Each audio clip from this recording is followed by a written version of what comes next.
Hai, Assalamualaikum warahmatullahi wabarakatuh. Saya Dara Alfianti Fajarwangi, mahasiswi STAI Al-Amin PGMI semester 5.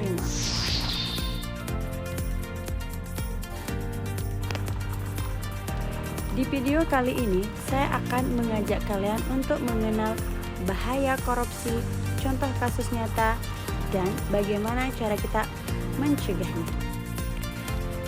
Apa sih korupsi itu? Jadi, korupsi adalah perbuatan curang dengan cara menyalahgunakan jabatan atau kekuasaan untuk keuntungan pribadi yang jelas merugikan negara dan masyarakat.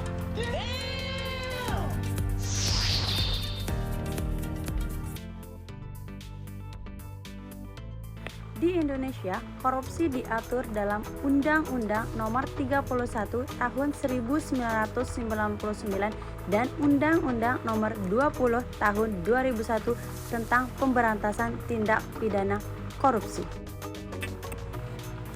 Seperti apa sih ciri-ciri dan dampak korupsi itu? Seperti penyalahgunaan jabatan, tidak jujur, dan tidak transparan. Dampaknya seperti apa? Ya, negara dirugikan, masyarakat dirugikan, kepercayaan publik pun hilang. Sulit loh mengambil hati masyarakat kalau sudah dikhianati, sama kayak perasaan.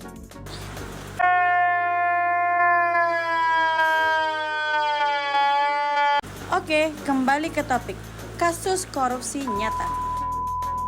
Kasus dana haji. Salah satu kasus yang ramai dibicarakan adalah dugaan penyalahgunaan haji yang seharusnya dikelola secara amanah untuk kepentingan jamaah. Ketika dana keagamaan salah digunakan, bukan hanya melanggar hukum, tapi juga melanggar nilai moral dan kepercayaan umat. Dugaan penyalahgunaan dana haji belakangan ini menjadi sorotan publik dan ramai dibicarakan di berbagai media infotainment. Isu ini menyita perhatian karena menyangkut dana umat dan ibadah suci yang seharusnya dikelola secara amanah. Dana haji merupakan dana setoran dari calon jamaah haji yang dikelola oleh negara untuk kepentingan penyelenggaraan ibadah haji. Dana ini bukan milik pribadi atau kelompok tertentu, melainkan titipan jutaan umat. Namun, isu yang mencuat adalah adanya dugaan penyalahgunaan kewenangan dalam pengelolaan dana dan kuota haji. Jika terbukti, perbuatan ini dapat dikategorikan sebagai tindak pidana korupsi sesuai Undang-Undang Nomor 31 Tahun 1999 dan Undang-Undang Nomor 20 Tahun 2001 tentang Pemberantasan Tindak Pidana Korupsi. Kasus ini menuai perhatian karena tidak hanya menyangkut hukum, tetapi juga kepercayaan dan nilai keagamaan umat. Publik kini menunggu kejelasan dan transparansi agar dana haji benar-benar dikelola. Ampuni aku, angkat aku jadi muridmu suruh. Kejahatanmu melampaui iblis.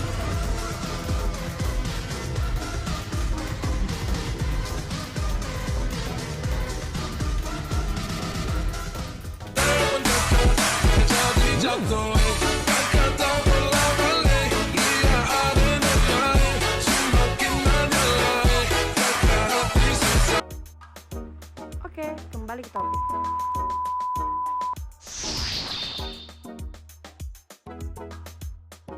Kenapa Singapura terlihat jauh lebih maju dibanding Indonesia? Padahal negaranya kecil dan hampir tidak punya sumber daya alam. Jawabannya bukan karena mereka lebih beruntung, tapi karena mereka lebih disiplin mengelola sistem. Singapura itu kecil, sangat kecil. Mereka tidak bisa mengandalkan alam. Jadi sejak awal mereka mengandalkan manusia dan aturan. Pendidikan dibuat praktis, birokrasi dipangkas, dan hukum ditegakkan tanpa banyak kompromi. Salah satu perbedaan paling mencolok ada di sini. Korupsi. Di Singapura, korupsi dianggap ancaman langsung bagi negara. Hukumnya tegas, penindakannya cepat, dan yang bersalah tidak dilindungi jabatan. Di Indonesia, masalahnya lebih rumit, negaranya besar, sistemnya panjang, dan celahnya banyak. Korupsi masih sering terjadi. Uang yang seharusnya untuk pendidikan, infrastruktur, dan layanan publik bocor di tengah jalan. Akibatnya, pembangunan jadi lambat, tidak merata, dan sering tidak maksimal.